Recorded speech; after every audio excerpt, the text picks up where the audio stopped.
មែនហើយខ្ញុំបាននិយាយនឹងនាងពីរឿងហូរសៀងណាស់តែនាងមានច្បាស់យ៉ាងម៉េចដែរខ្ញុំមិនចូលចិត្តប្រើមនុស្សក្បត់នឹងមិត្តភក្តិមកធ្វើការទេគង់មានថ្ងៃណាមួយគេក្បត់នឹងខ្ញុំទៀតហើយលោកក៏មិនត្រូវជឿមនុស្សរបៀបនេះដែរវានឹងមានតម្លៃសម្រាប់យើងតើបើសិនជាឲ្យវិនយិញស្រីក៏កក់មកនោះខ្ញុំដោះស្រាយនឹងជីហ្វាយ៉ាងម៉េចទៅតែនាងមិនបាច់បារម្ភនេះ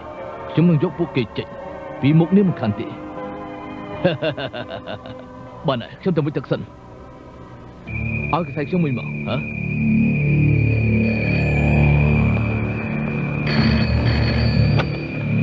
អាឡូលីនឆៃលីនដាឬធាតយិនហុងនាងបំរុងរួចហើយចាហេតុអីនាងមិនទៅយកធាតគាត់ទេតម្កល់សពនោះបានទៀតច្រើនលើដែរក្នុងពេលឆាប់នេះខ្ញុំរវល់ណាស់ចាំពីថ្ងៃទៀតខ្ញុំទៅនាងចាំខ្ញុំណា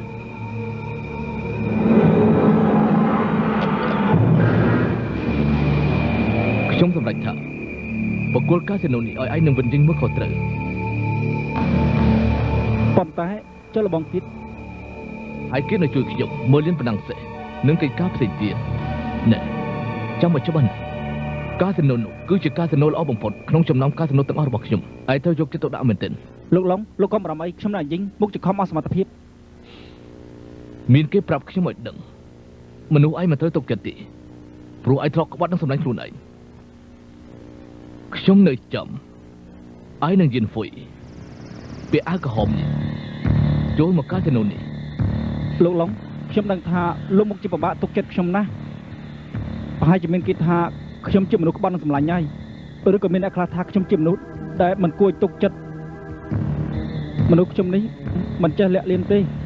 ប៉ុន្តែបើលោកទៅពេលខ្ញុំនឹងសម្ដែងលោកមើលមិនខានលោកឡុងបើខ្ញុំគ្មានចិត្តស្មោះខ្ញុំមិនយកអាយុនេះមកឲ្យលោកមើលទេការតាក់ទងខ្ញុំនឹងលបងហ្វុយគឺដូចអាយុនេះអញ្ចឹងពួកខ្ញុំទាំងពីរនេះឲ្យជាបងប្អូនត្រូវកាត់ដាច់ជាពីរលោកឡុងខ្ញុំមិនចង់បានអ្វីពីលោកទេសូមតែលោកទុកផ្លូវរួមមើលខ្ញុំបានហើយលោកមិនឲ្យខ្ញុំមើលកាស៊ីណូទេឲ្យខ្ញុំធ្វើអីក៏បានដែរអញ្ចឹងថ្ងៃស្អែកឯងនឹងវិនយិញចូលធ្វើការនៅកាស៊ីណូនោះទៅអាគិតនៅទីនោះចាំពួកឯងហើយអរគុណលោកឡុងសូមអរគុណលោកឡុង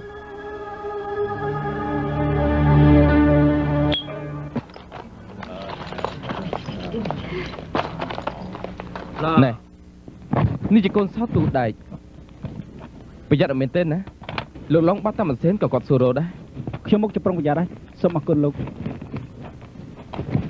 អាយ៉ាលោកបងណានមកម្ដាយថាលោកឡុងផ្លាស់គាត់ចាញ់ឲ្យបងមកធ្វើនាយកនេះទៅវិញត្រូវតែអញ្ចឹងហើយរលកក្រៅច្រើនរលកមកបើគ្មានសមត្ថភាពទេមិនត្រូវបន្ទោសគេទេអាយីងនាងមិនយល់ទេកន្លែងលេងប្រដាំងសេះសំខាន់ជាកន្លែងនេះបានជាលោកឡុងឲ្យលបងគិតទៅមើលថ្ងៃក្រោយបើយើងមានកិច្ចការអីយើងសួរលបងគិតទៅបានណាទុកដូចជាអាចឆ្លាតគ្រាន់បានលបងគិតបន្តិចទៀតយើងទៅបាយជាមួយគ្នាមានអីបើសិនជាឯងប៉ាយើងអត់បញ្ហាទេអាយីងលបងគិតគាត់ចូលចិត្តម្ហូបជប៉ុនណាស់នាងតកក់ហើយទេចំណែករឿងពីមុននោះយើងបញ្ចប់ត្រឹមហ្នឹងទៅគង់តែយើងឥឡូវធ្វើការឲ្យលោកឡុងទាំងអស់គ្នាតើលបងគិតបន្តិចទៀតខ្ញុំឲ្យគេមកទទួលលបងមិនបាច់ទេយើងទៅខ្លួនឯងបាន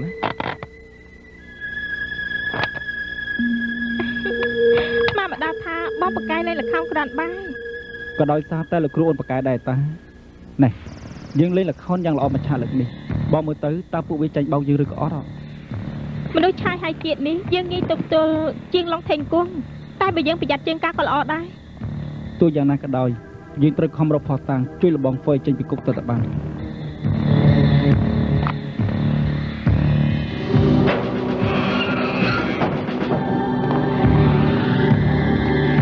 យើង785ចាក់ឆ្នាំហេតុអីទើបចាក់ពីម្សិលមិញតាឥឡូវចាក់ទៀតហើយយើងឲ្យមកចាក់ឆ្នាំឯកសួរដែរលោកថាមិនកំពុះខ្ញុំមិនចាក់ឆ្នាំមែនទេពួកខ្ញុំមិនកំចាក់ចង់ចំតាមមិនមានតែតោះនៅពួកឯងនាំវាចេញទៅក្រៅបើអត់ទៅពលចង់ធ្វើហ្នឹងចង់ធ្វើអីប្រកាសជាមានរបស់ល្អឯងលេងឲ្យអាចជ្រក់ពួកឯងចាក់ឆ្នាំអីឲ្យយើងល្អឯងចង់ចាក់ទេថ្ងៃក្រោយប្រកាសជាលុតជង្គង់អង្វរយើងឲ្យចាក់ឯងហើយ ចាប់វាកុំអីខ្ញុំចង់ចាក់ទេកុំអីគាត់យ៉ាងម៉េចរំជួយបាយជួយគាត់ហ៎កុំមកអាយ៉ាអូលើអូពវាចូលបាទទៅលបងពុយលបងបាយប្រមនេះខ្ញុំមានជុំបាយប្រាលបងទី2ហើយខ្ញុំបានទៅដឹងហើយអ្នកដែលបុកសម្រាប់អូនប្រុសអ្នកនាងនោះគឺជាតកងរបស់ថៅកែអូតាឈ្មោះមេភីងតឡាការកាត់ក្តីគាត់ចាប់ឃុំនៅផ្ទះហើយគាត់ក៏បាត់ខ្លួនទៅខ្ញុំបានទៅដឹងថាថៅកែគាត់ឈ្មោះសាំងមីងហ្វាងជាថៅកែអូតែស៊ីយីធានឆាយហើយគេរលលើកដែលមកហុងកុងនេះគេស្នាក់នៅអូតែនោះមិនត្រឹមតែមិនឲ្យលុយទេនៅអាចសប្បាយមកយកទៅភ្លីទៀតខ្ញុំជឿថាសាំងមីងហ្វាងមួយជាមានការតាក់ទងជាមួយនឹងឡុងថេងគង់មរណភាពអូនប្រុសអ្នកនាងមិនមែនជាការគ្រោះថ្នាក់ទេ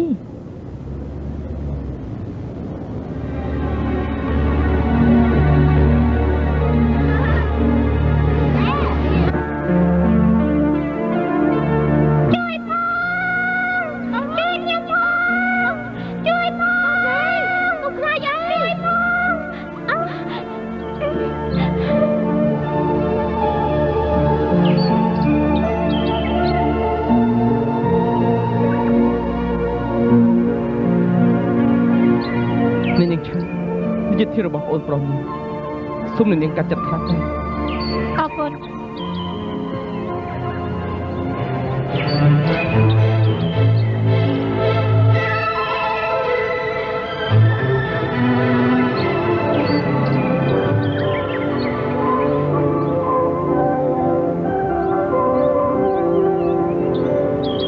នាងបាច់បារម្ភទេកេញឯកជននោះខ្ញុំបានរៀបចំឲ្យទៅនៅកាណាដាហើយគ្មានអ្នកណាអាចរកគាត់ឃើញទេតើនាងគិតយ៉ាងម៉េចទៅ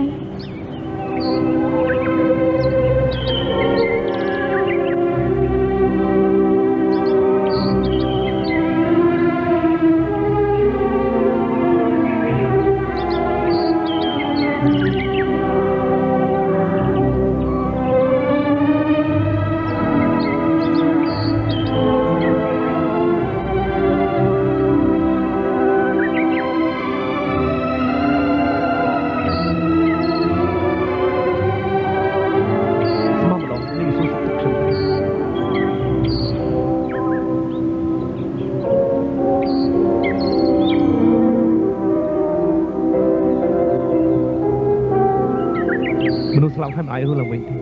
នេះកំព្រួយចិត្តទេ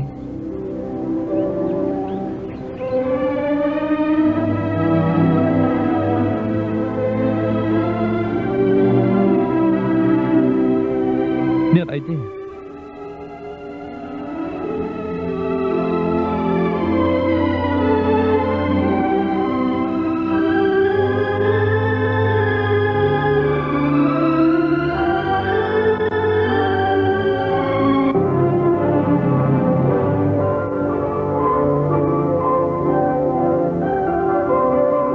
ធ្វើចាប់បានទេល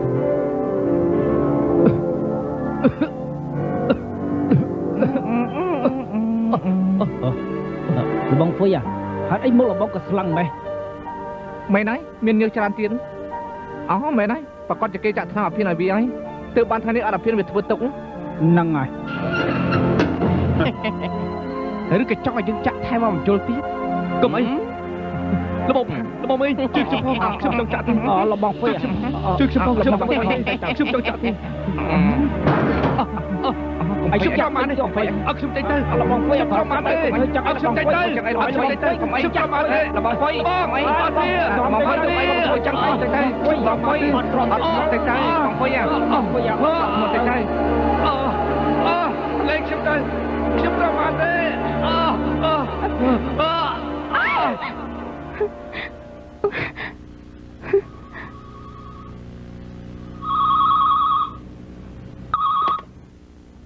Hello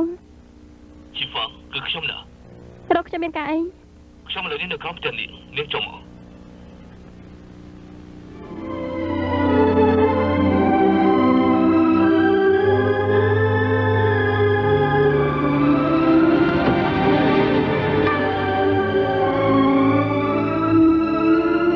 មានរឿងអីតែនាងភ្លេចហើយស្អែកជាបុណ្យខូបខ្មោចម្ដាយនាង នាងភ្លេចហើយស្អែកជាបុណ្យខូបខ្មោចម្ដាយនាងឆ្នាំណាក៏ដោយឲ្យតែថ្ងៃនេះខ្ញុំទៅនៅកូនកោះនោះប្រហែលថ្ងៃមើលទៅនាងច្បាស់ចិត្តទៅជាមួយហើយយើងជិះដំណើរស្អែកព្រឹកច្បាស់ចិត្តទៅដល់ហើយយើងអាចកំដរភ្នោបានយូរថ្ងៃផងមកឡើងឡានមក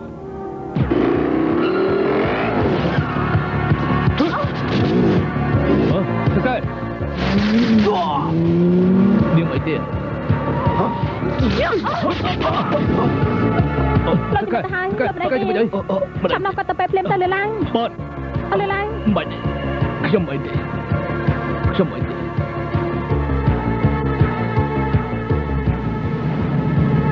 ប់ឲ្យអាគិតទៅឆែកមើលស្អែកព្រឹកខ្ញុំចង់ដឹងថាណាជាអ្នកធ្វើបើចេញកណូតឈប់សិនលោកលងរបួសលោកធ្វើបាត់ហូឈីមែនតែនៅពិនិត្យសិនទៅល្អជាងបើខ្ញុំចង់នៅពេទ្យចាំបាច់ចំណាយលុយមកនៅទីនេះធ្វើអីលោកលងស្ដាប់ខ្ញុំនិយាយសិនមុខរបួសលោកគឺនៅចិត្តសរសៃឈាមយល់អស់គួរតែថតមើលសិនទៅរឿងនេះចំណាយអស់ពេលតែ2ថ្ងៃតា2ថ្ងៃខ្ញុំគ្មានពេលទេបើកណូតចេញទៅបាទតកែខ្ញុំអ្នកណាឲ្យហាមឃាត់ខ្ញុំតែនាងមិនអាចទេម្ដាយនាងរយឆ្នាំនៅថ្ងៃនេះគឺរំចាំខ្ញុំហើយបើខ្ញុំមិនទៅទេនាងច្បាស់ជាអស់សង្ឃឹមហើយខ្ញុំក៏បានសម្រាប់អស់មួយយប់ហើយដែរខ្ញុំអីទេនាងគិតពីខ្លួនឯងទៅនាងមួយយប់ហើយមិនបានគេទៅគេងតិចទៅពួកយើងតិចទៀតដល់ហើយ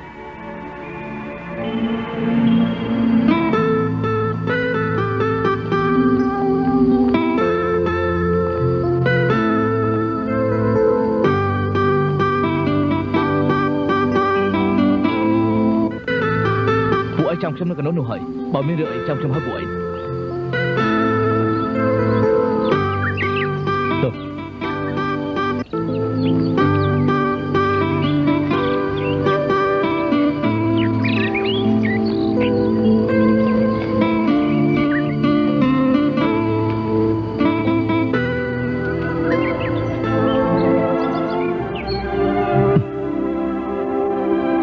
នាងមិនស្មៅដល់ពេញអស់ហើយបើយើងមិនមកតែប្រហែលថ្ងៃទៀតស្មៅដល់ពេញចិត្តភ្នំម្ដាយនាងអស់ហើយលោកទៅសម្រាប់តែតោខ្ញុំធ្វើបានហើយ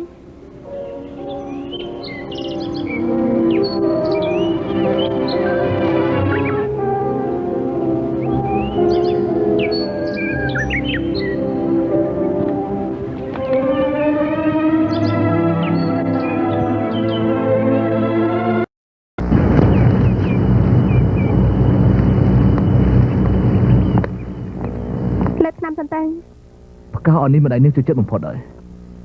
អេងដៃលោកប្រឡាក់ដី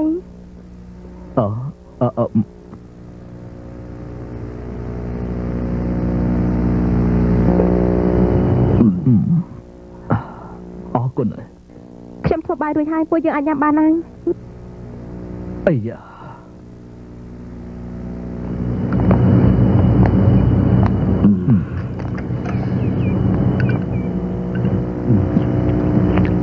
មិនទៅឆ្ងាញ់ទេឆ្ងាញ់មែននាងដាំស្លដូចចម្ដាយនាងចឹងនៅក្នុងចិត្តលោកម្ដាយខ្ញុំល្អលេខ1មែនទេក្នុងមួយចិត្តគ្មាននារីណាអាចជំនួសនាងបានទេក្រៅពីជីហ្វឹងបើពុំនេះនាងនៅជាមួយខ្ញុំទៅបើព្រលឹងម្ដាយនាងនៅឋានលើដឹងរឿងនេះនាងច្បាស់ជាសប្បាយចិត្តហើយចាំខ្ញុំទៅចាក់ទឹកជូនឡើង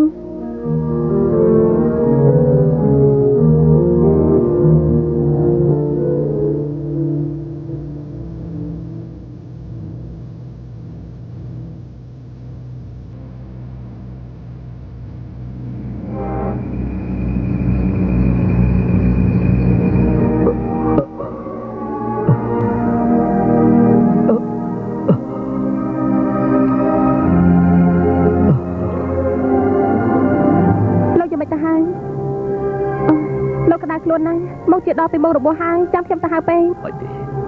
ទៅយកថ្នាំគ្រុនខ្ញុំមកបានហើយខ្ញុំមិនចង់ឲ្យអ្នកណាមករារាំងពួកយើងទេ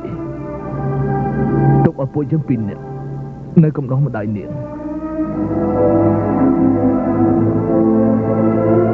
មកពិសាថ្នាំសិនទៅ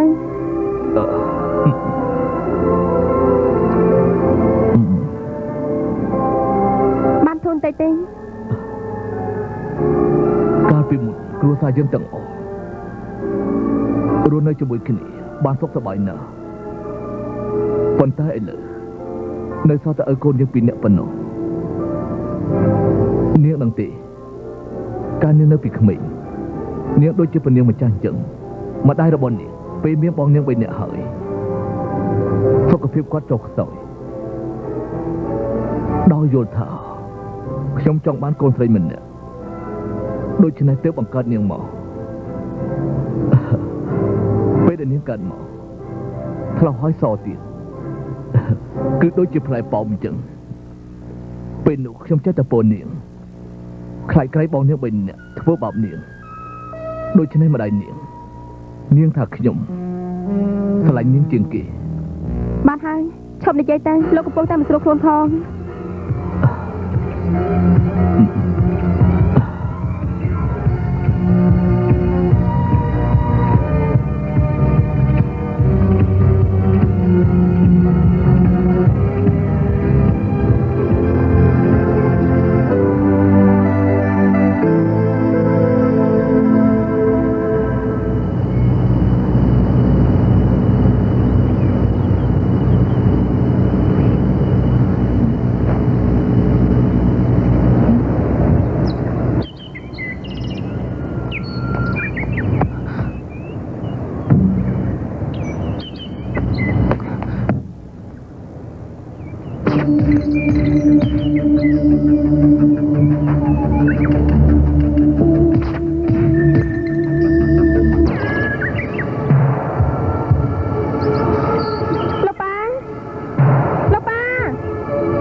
រាល់ព្រឹកខ្ញុំទម្លាប់ចេញហាត់ប្រាណអញ្ចឹង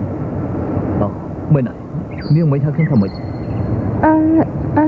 អាហារពេលព្រឹកលោកចង់ញ៉ាំអីដែរចាំខ្ញុំធ្វើឲ្យ នាងមិនទាន់ឆ្លើយនឹងសំណួរខ្ញុំទេណា អេហេតុអីក៏ប្រយោជន៍10ច្រើនម្ល៉េះលោកចង់លេងល្បែងអីហ៎ កាលនៅពីក្មេងគ្រួសារខ្ញុំក្រណាស់នៅក្បែរផ្ទះខ្ញុំមាន10ច្រើនណាស់ខ្ញុំអាសាយកគ្រាប់គ្រួនេះបោះចូលទៅក្នុងដបដូច្នេះហើយបានជាខ្ញុំចេះក្បាច់គុណណា បងចាំជាអស្ចារ្យមែន នាងសាក់មើលទៅ ខ្ញុំអត់ចេះទេ មកចាំខ្ញុំបង្ហាត់អត់ពិបាកទេគឺប្រើកម្លាំងម្រាមដៃរៀនស្មានចម្ងាយ10នឹងដៃយើងរួចហើយយកមេដៃនិងម្រាមកណ្ដាលចាប់យកគ្រាប់រួចប្រើចង្អុលដៃផ្ទាត់ចេញទៅប៉ុន្តែមុននឹងផ្ទាត់នោះដៃខាត់កំដកដង្ហើមបំរុងរួយនៅបាយនៅបានចូលហើយ នាងចំជាប្រកែមែន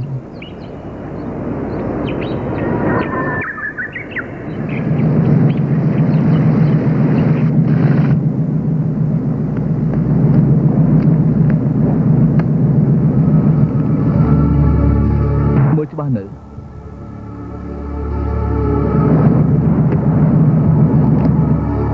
នេះនាងប្រាប់ខ្ញុំមើលមួយនេះជាត្រឡឹកបិច3គ្រាប់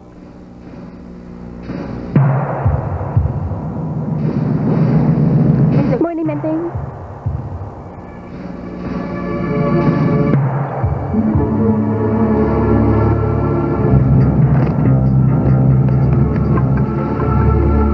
្ញុំចង់បាន2គ្រាប់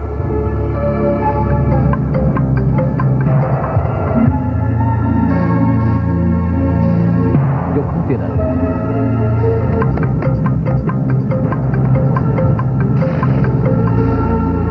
លើកនេះខ្ញុំចង់ឲ្យនាងយកអត់បិច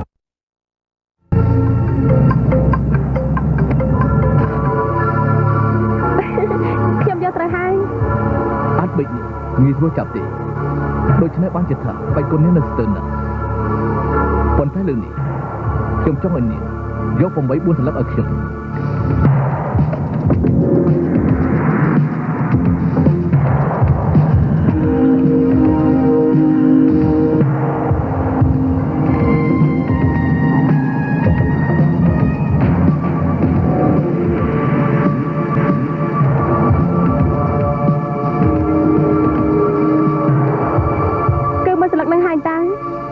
មែនទេ8គ្រាប់នេះនៅដៃខ្ញុំមែនទេ បានចឹងលោកលេខដកបៀមែនទេ